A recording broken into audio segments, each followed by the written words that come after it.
vamos a buscar en uno de sus bordes el cístico y el otro la rama de la arteria cística, ¿sí? Es importante porque fíjense que uno puede dañar seriamente en la disección la vía biliar principal o la arteria hepática derecha, de la cual en general la arteria cística es rama. Bien, ¿y en qué consiste la técnica quirúrgica? Si bien están haciendo una maestría clínica, pero me parece que todos ustedes deben conocer cómo se hace una colecistectomía laparoscópica. Bueno, se hace un abordaje a través del ombligo, se pone un trocar que habitualmente es entre 10 y 12 milímetros y se pone tradicionalmente 3 trócares. Uno bien en el flanco derecho del paciente, uno en la línea media, que algunos incluso dicen que es la línea media hemiclavicular, y uno subsifoideo. Con el más lateral de todo, tomamos el fondo de la vesícula, lo llevamos bien arriba y atrás, y con el segundo trocar, que representaría realmente nuestra mano izquierda, tomamos el bacinete y lo abrimos. Y empezamos la disección, y siempre nos encontramos con esto, no con el dibujito que les mostré antes. Entonces hacemos la disección hasta que tengamos la visión crítica de Strasberg. ¿Qué significa la visión crítica de Strasberg? La arteria y el cístico pelado. Esto no está bien dibujado. Uno no puede empezar a clampear el cístico o la arteria sin haber tenido las dos estructuras bien peladas. Bueno, hace primero la fulguración o el clampeo de la arteria y después va sobre el cístico, al cual lo clampea arriba, lo clampea abajo y lo secciona y empieza de cuello a fondo a hacer la colecistectomía. Empieza a disecar separando esto del hígado, ¿sí? Y ven cómo se va separando hasta que se lo saca completamente. Lo que ven acá, este catéter azul, está entrando en el cístico, que es parte, para algunos, de la técnica quirúrgica que se llama colangiografía intraoperatoria. Muchos pacientes, sobre todo con litiasis vesicular múltiple, hay que descartar que en el momento de la cirugía no tengan cálculos perdidos en la vía biliar principal. Entonces, se tutoriza con un catéter, este es uno de ellos, ¿sí? El cístico, o sea, después de este paso, se pone un clip proximal y se hace un agujero acá en el cístico. Se canula con este catéter y se instila sustancia de contraste hidrosoluble diluida al 50%. Y ahí se hace la famosa colangiografía, ¿sí? Descrita por un argentino que se llama Pablo Milisi, del cual vamos a hablar en un ratito también. ¿Sí? ¿Alguna duda sobre la colangiografía? ¿Se entendió en qué consiste la colangiografía? Sí, se entiende. ¿Entienden? Bueno. Luego de eso, se retira este catéter, si no hay nada en la vía biliar, o se aprovecha por este catéter para lavar, y la parte distal del cístico, que es lo que va a quedar, se pone un clip y una ligadura más abajo. Y se sigue con la cirugía haciendo esto, de cuello a fondo, haciendo la colecistectomía.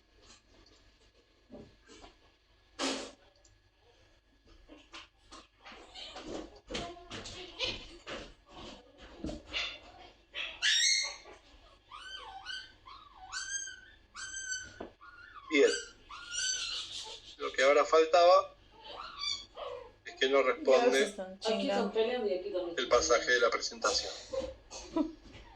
Muy bien. Entonces, lo que se propone acá es un algoritmo de manejo de la litiasis vesicular. La litiasis vesicular, como les vine diciendo toda la clase, la podemos dividir en un primer grupo, sobre todo en pediatría, esto en asintomática y sintomática. Asintomática, con un cálculo que va entre 5 milímetros y 1 centímetro en nuestro medio. Hacemos ecografía de control a los 6 meses y si eso duplicó su tamaño o aparecen más cálculos, o sea, se transforma en múltiple, planeamos el procedimiento. O si la litiasis asintomática en el control clínico aparece, se transforma en sintomática, vamos al otro algoritmo, ¿sí? Lo que llamamos acá factores predictivos es lo que yo les venía mencionando, ¿sí? Por ecografía vemos que tiene múltiples cálculos pequeños o si se trata de uno o dos cálculos grandes, ¿sí? Si se trata solamente de un cálculo único en pacientes sintomáticos o de cálculos grandes, solamente vamos a plantear la colecistectomía laparoscópica. En pacientes con otros factores vamos a hacer la colangiografía intraoperatoria y completamos la colecistectomía laparoscópica. Ahora, acá estamos hablando de la litiasis biliar en la vesícula. Para los pacientes que tienen litiasis en la vía biliar principal, ¿sí? La famosa litiasis coledociana, nosotros empezamos este algoritmo desde la CPRE. Entonces, dormimos al paciente. En el hospital tenemos la posibilidad de hacer colangio pancreático retrógrado endoscópica a partir de más o menos los 10-15 kilos, más cercano a los 15 kilos. Se tutoriza ahora vamos a ver también un ejemplo de un CPRE. Se tutoriza la vía biliar, se saca los cálculos de vía biliar principal, en general la CPRE se acompaña de una papilotomía, y en la misma internación, 24 48 horas posteriores, si el paciente no ha evolucionado con una pancreatitis grave, le hacemos la colecistectomía laparoscópica. Por eso les mostraba. Esto que está acá es litiasis biliar en vía, litiasis de la vía biliar principal. CPRE, colecistectomía, ¿sí? Por eso decía, con factores predictores positivos hacemos la colangio y vemos que hay acá, paramos, CPRE y la colecistectomía, ¿sí? O en ciertos pacientes donde los pesos, como les decía, son menores a 15 kilos o tienen otras morbilidades, nosotros lo que hacemos es conversión a cirugía abierta y en el momento tratamos la patología, ¿sí? Por vía abierta, transcístico, instrumentamos y o sacamos o pasamos los cálculos al intestino. En la actualidad sigue habiendo controversias con la litiasis coledociana porque muchos lugares de adultos la manejan directamente con apertura del cístico o apertura del colédoco y tratamiento transcístico o transcoledociano de esa litiasis coledociana en la misma laparoscopía. La verdad que eso en pediatría no tiene una indicación formal. ¿Por qué? Porque la irrigación de la vía biliar principal, la irrigación del colédoco, es marginal, ¿sí? Entonces, lo que se ve en pediatría, donde los tamaños son francamente menores, es que todas las coledocotomías, que es esa apertura del colédoco para instrumentar la vía biliar, porque muchas veces a través del cístico no se puede, se ve que en la evolución, en un porcentaje grande, evoluciona la estenosis sobre ese sitio, porque uno hace la instrumentación del colédoco y le da unos pequeños puntos porque después hay que cerrar el colédoco. En general no se deja, como se dejaba antaño en los tubos de Kerr. Entonces, cuando uno cierra el colédoco, gran porcentaje en pacientes pediátricos, porque sabemos que su circulación es marginal, terminan con una estenosis, con un dolor de cabeza peor. Entonces, por eso nuestro algoritmo, como les presenté recién, es empezar en los que sospechamos de litiasis del colédoco con una CPRE y luego le hacemos la colecistectomía laparoscópica. El tratamiento de la colangitis como controversia, lo que nosotros sabemos es que hay que drenar la vía biliar en los raros pacientes que se presentan con colangitis por patología litiásica. Bueno, ¿cómo lo hacemos? Es la mayor de las controversias. Esto se puede drenar por CPRE, se puede drenar por vía percutánea con catéteres externos internos, o sea, por punción, utilización de la vía biliar. Se puede drenar por colecistostomías, que es ni más ni menos que poner un catéter directamente a la vesícula. Todavía eso lo dejamos a cada lugar. Nosotros, los dos pacientes que hemos tenido en los últimos 5 años con colangitis, las drenamos por CPRE. Nos estamos apoyando mucho, como se darán cuenta, en la colangiopancreático retrógrada endoscópica. Litiasis residual es un poco el ejemplo que le venía diciendo de la esferocitosis. Es acá donde mayormente nosotros tenemos litiasis residual, que no es una verdadera litiasis residual, es que estos pacientes siguen generando cálculos a lo largo de su vida. Litiasis residual en realidad es que uno hace una colecistectomía y por no hacer colangio no ha visto que quedó el cálculo en la vía biliar principal. Bueno, estos pacientes con litiasis residual, fácil, los tratamos con CPR. En tratamiento agudo versus diferido no me voy a extender, ya le dije las razones por las cuales en general en pediatría, o por lo menos en nuestro medio, hacemos tratamiento en diferido. Las colangiopancreatitis es otra de las formas de presentación, el no hablé, que es cuando el cálculo se monta en la papila, aunque sea en forma transitoria, y dispara toda la cascada inflamatoria pancreática y hacen estas pancreatitis biliares. Sigue siendo en pediatría la causa más frecuente, al igual que en los adultos, la causa más frecuente de pancreatitis. El tratamiento es tratamiento para la pancreatitis, tratamiento de sostén, y se hace una colecistectomía con colangiografía intraoperatoria en diferido. Y bueno, les había puesto esto de litiasis vesicular única, mayor a 5 milímetros, ya lo hablamos. Bueno, una pausa porque les quiero presentar un caso que me parece interesante como disparador y ya después los voy a dejar. ¿Hasta acá alguna duda? Sí, Doc, pero no hay mucha duda. ¿Porque siempre se tiene que esperar las 3 semanas o es algo relativo? No antes de las 3 semanas, porque vos te vas a encontrar con un paciente a mitad de camino con el tema de la inflamación e infección, y entonces la cirugía se va a poner realmente más complicada, con mayor riesgo de lesión quirúrgica de vía biliar. No menos de 21 días para la programación de este tipo de pacientes. Ok, gracias. Bueno, yo tenía abierto recién acá.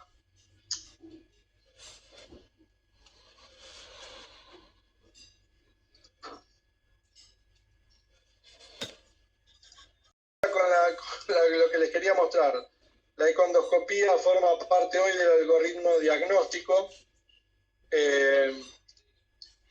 No sé si todos saben de qué se trata, es ni más ni menos que hacer una ecografía mediante un endoscopio particular. ¿Se me escucha ahí? Sí, sí se escucha. Sí, se escucha bien. En general se requiere un endoscopio de 10 milímetros como mínimo. Ustedes que hacen endoscopía saben que no es lo más habitual y es difícil muchas veces que pasen los pacientes pediátricos, pero bueno, en pacientes que se presentan sintomáticos o que pueden tener síndrome coledociano y que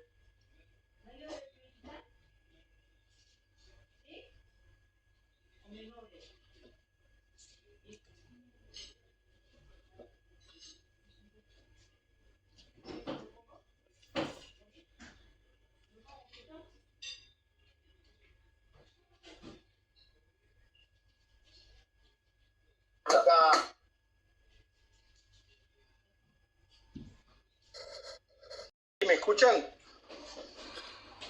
Sí. Ahora sí. Discúlpeme, pero no sé qué pasó, se desconectó. Bueno, a ver si les puedo presentar el caso este.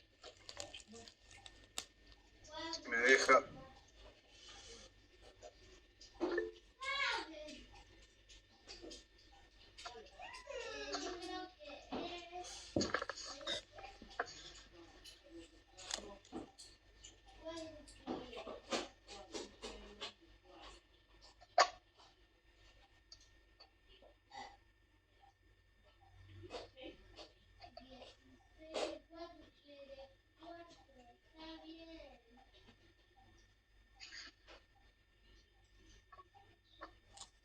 Bueno,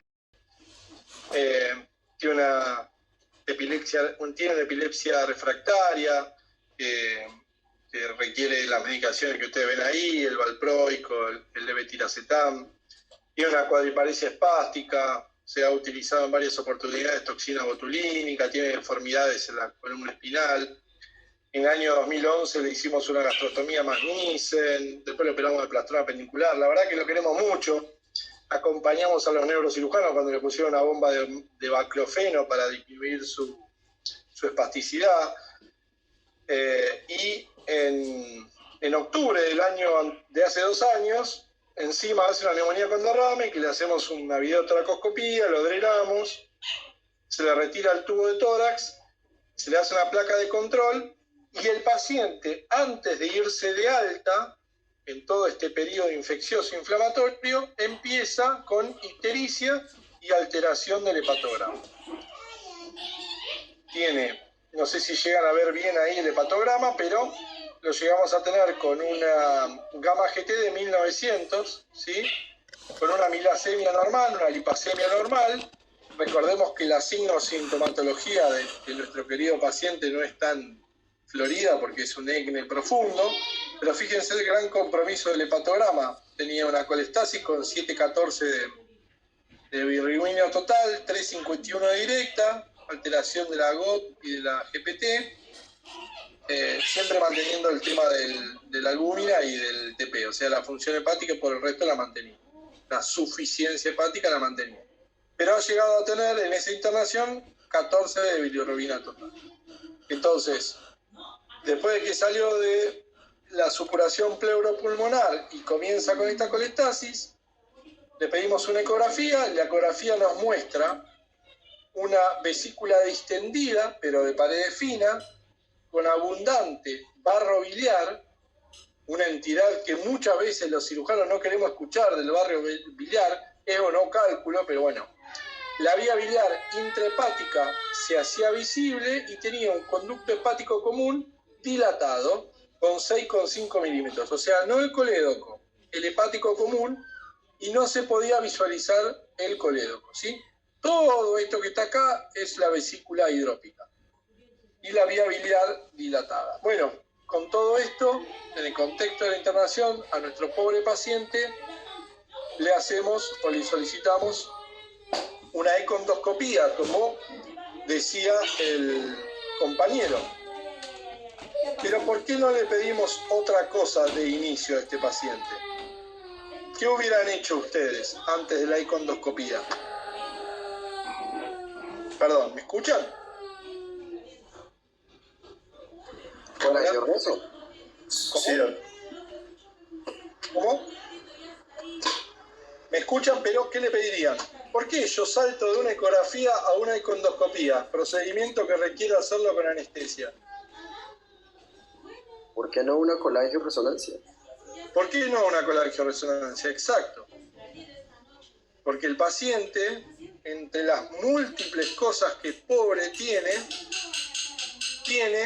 una bomba de baclofeno subcutánea en flanco derecho. Entonces, si lo metemos al resonador con la bomba de baclofeno, va a salir explotada la bomba, ¿sí? De baclofeno. Así que a toda la complejidad que el pobre amigo tiene, le agregamos que esta bomba de baclofeno no nos permitía hacer una colangioresonancia por el tema del magnetismo, y que por la ubicación que tiene en el flanco derecho esa misma bomba de baclofeno, hacerle una tomografía no nos resultaba lo mejor por la refringencia que nos iba a dar. Así que directamente pasamos a algo que alguno de ustedes preguntó, que es la econdoscopía, que es ni más ni menos que hacer una ecografía guiada por un endoscopio de entre 10 y 15 milímetros de visión lateral. Nos mostraba lo mismo que la ecografía, una vesícula muy distendida, pero de paredes finas, con abundante barro biliar, y acá nos daba un poquito más de especificidad sobre lo que no veía la ecografía común. Nos decía que tenía un cístico y un colédoco fino de 3 milímetros, que la papila tenía un aspecto normal, que el Wilson también era normal, pero que en el lóbulo hepático izquierdo se veía una vía biliar intrahepática levemente dilatada. Y esto que tienen acá abajo es como la gamma GT del paciente de nuestra internación con colestasis iba empeorando, ¿sí? A niveles pocas veces vistos, ¿sí? 2000 de gamma GT tenía nuestro amigo. Entonces decidimos pasar al próximo paso, ¿sí? No teníamos un diagnóstico certero, teníamos barro biliar, el hepático común dilatado, el colédoco no, entonces sospechamos que el paciente podía tener otra patología por su cronicidad. Y lo que hicimos directamente fue recurrir, antes de operarlo, a una CPRE. Se tutoriza la vía biliar y se ve que en el tercio superior del colédoco, ¿sí?, a 2 centímetros más o menos de la bifurcación de la vía biliar principal, tenía una estenosis. Entonces dijimos, bueno, pobre, ¿por qué tiene una estenosis? Un chico que en vía biliar nunca había tenido ningún problema, lo único que tiene es una vesícula importante y un barro biliar. Entonces, estenosis, eso le condicionaba la dilatación del hepático común y de la vía biliar intrahepática. Entendíamos parte de lo mismo. Entonces, se decide en el mismo momento poner un stent, o sea, se hace la esfinteropapilotomía para entrar hasta ahí y se coloca un stent biliar plástico. Porque el paciente lo que tenía es lo que se llama un síndrome de Mirici. Tenía barro biliar y cálculo enclavado que había hecho y había horadado la vía biliar principal por una inflamación crónica. Entonces, lo que se veía era el hepático dilatado, el izquierdo dilatado, pero el colédoco finito y toda la vía biliar comprometida porque un cálculo, un lito, había estado durante mucho tiempo impactado, horadando y haciendo inflamación puntual sobre la vía biliar principal. Esta es la colangiografía, lo que ven acá, que no sé si ven a mi cursor, acá por dentro va el tutor, acá está la vía biliar izquierda bastante más dilatada que el resto de la derecha, el hepático común dilatado y el colédoco que estaba normal. Y acá es esto, ¿sí? Tenía un cálculo que no se había visto ni por ecografía ni por econdoscopía y el síndrome de Mirici ya, ¿sí?, ya establecido. El síndrome de Mirici es una fístula entre la vesícula cístico y la vía biliar principal. Por compresión extrínseca de la vía biliar principal, tenía un Mirici tipo 1, perdón. Es lo que tenía nuestro paciente. Bien. ¿Quién fue Pablo Mirici? Solo para mencionarlo, Pablo Mirici fue un cirujano argentino que a fines de la década del 30 propone hacer la colangiografía por vía, en ese momento era por vía percutánea o por la vía quirúrgica habitual, ¿no?, por la laparotomía, para teñir la vía biliar en estos casos donde no se podía explicar por qué la vía biliar estaba dilatada o tenía otro compromiso. Entonces, en honor a Pablo Mirici, el cirujano argentino, se hizo la clasificación de esta grave y por supuesto inusual complicación, ¿sí? Hay distintos tipos, hay tipos del 1 al 5, fíjense que la litiasis biliar hasta puede fistulizar en la Mirici tipo 5 con el intestino delgado o con el mismo colon, es más frecuente que fistulice al colon. Y estos son distintos tipos de fístula que hacen en vía biliar principal, ¿sí? De acuerdo a donde sea el lugar, es el tipo de fístula que hace o el tipo de síndrome de Mirici que hay. Parece que no quiere acompañar. Bueno, a ver ahí. Encima nuestro paciente, en el posoperatorio inmediato, hace todo lo que ya nos tiene acostumbrados. Hace una hemorragia digestiva porque sangra donde se hizo la papilotomía. Así que se vuelve sobre el lugar y se hace una inyección de adrenalina. Evoluciona favorablemente. Se le hace luego una ecografía donde la vesícula seguía teniendo en su lugar, pero con material ecogénico, y en el fondo vesicular el barro tumefacto, o sea, barro que había cambiado sus características, y se veía el stent. El paciente hace una reagudización, entonces sospechamos que el stent se movilizó, así que decidimos operarlo con el stent puesto, pero ya por la reagudización vimos que no había otra opción. Así que se le opera, se le hace una incisión subcostal, se aprovecha de la misma cirugía para sacarle la bomba de baclofeno. No se podía hacer por laparoscopía, además porque ya sabíamos que tenía el síndrome de Mirici, que es una de las indicaciones para hacer la cirugía abierta. es por toda la complejidad del paciente. El paciente había tenido una gastrostomía, un Nissen, todo por vía laparoscópica, estaba todo realmente muy adherido. Se le hace una colecistectomía, se nota un cístico muy corto, ocupado por barro, y se identificó el stent, que una parte se había movilizado de la zona donde estaba. Así que se le hace la colecistectomía y se da puntos en ese cístico muy corto sobre el stent. Estos son los hallazgos de la colangiografía que se hace en el intraoperatorio. Esto que ven acá es el stent, ¿sí? Y fíjense la vía biliar cómo había quedado con la estenosis que tenía. El paciente pasa a la terapia, evoluciona los primeros días favorablemente y luego comienza con derrame pleural y una colección perivesicular. O sea que nos hizo la fístula de vía biliar. Fíjense el bilio peritoneo que tenía, el cual se drenó. Fíjense el tórax, como tenía bilis el tórax, el cual se drenó, o sea, se drenó bajo eco y se volvió a repetir una CPRE y se recolocó los stent con prótesis metálica para evitar que se movilice un poquito más y quedaran los conductos hepáticos, el conducto hepático común realmente tutorizado y sobre todo tratando de cerrar la fístula a ese nivel que se había generado con la cirugía. El paciente evoluciona favorablemente y hasta acá llegamos con nuestro caso, que está vivo y que al año de eso, fíjense que este caso yo les mostré desde el 2020, al año de eso, en forma programada, se internó y se sacó el stent antes de que se le termine de salir, y el paciente evoluciona favorablemente con un hepatograma normal. Bueno, todo esto era para hacer revisión un poco de la tecnología con la que en la actualidad se cuenta y mostrarle casos extremos a lo cual puede llegar la litiasis biliar dejada a su libre evolución. Estos son pacientes muy específicos, son oligosintomáticos, es muy difícil de ver cuando realmente hacen cólicos biliares. El dolor, ustedes como saben, en estos pacientes no es fácil de identificar, así que bueno, me pareció mostrárselos como un desafío y como un caso extremo dentro de esta patología. Muy bien. Y hasta acá llegamos hoy. Estoy a disposición para las dudas que surjan.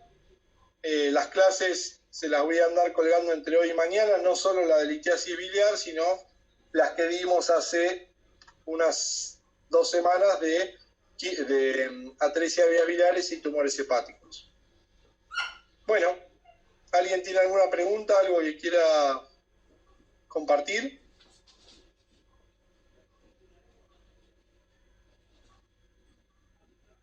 ¿Están todavía por ahí? Hola, sí, doctor, una consulta. Sí. Me causó un poco de curiosidad cuando hay no recuerdo bien si es un síndrome de Mirici o la fístula también bilioentérica, si aparte de ver la complicación dentro de lo oligosintomático que usted mencionó, que si son estos pacientes, tranquilamente sea el cálculo parte del barreo biliar antes de hacer alguna corrección de la vía biliar anómala por esta misma causa, se podría esperar a que simplemente estos cálculos salieran por la vía entérica o colónica y luego se esperaría a resolver, o tiene que ser igual de forma inmediata la resolución. El problema, hay distintos tipos de tratamiento para los distintos Mirici. El que yo le mostré es un Mirici tipo 2, donde las fístulas son con la propia vía biliar entre la vesícula y la vía biliar principal, que lo que causa es una obstrucción de la vía biliar principal. En los cálculos, el Mirici tipo 5, que hace la fístula con el colon o con parte del delgado, el problema es que hacen sintomatología digestiva, están ocluidos. El cálculo a veces puede pasar en esa fístula que se crea, pero eso es lo de menos, el pasaje del cálculo. El tema es que estos pacientes tienen una infección por una fístula o en realidad tienen en muchos casos oclusión intestinal. Entonces vos lo que vas a hacer es sacarle la vesícula y hacer una resección parcial intestinal y un cierre en 2 planos del intestino. El cálculo puede, incluso durante mucho tiempo pueden haberle pasado cálculos y no te diste cuenta en los Mirici tipo 5, hasta que en algún momento se ocluye. La sintomatología es de oclusión intestinal en los tipos 5. Ok, muy amable. Gracias, doctor. No, por favor.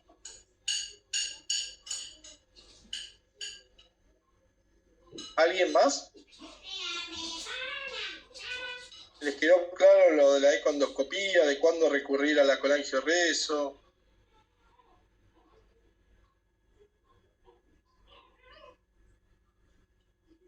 Bien. Bueno, de nuevo, me pongo a disposición, cualquier cosa a través de la universidad, escriben, ponen, mi nombre es Daniel Liberto, soy cirujano pediátrico del Hospital Italiano de Buenos Aires, ponen ahí, quiero hacer una pregunta respecto a las clases del doctor Daniel Liberto, ellos me lo transmiten y nos ponemos en contacto. Les mando un saludo, les deseo suerte y nos estaremos viendo para próximas clases. Cerrando a tiempo, como le había prometido que iba a ser de 19 a 20 horas. Bueno, muchas gracias. Un saludo a todos. Gracias, Doc. Gracias, doctor. Muy amable.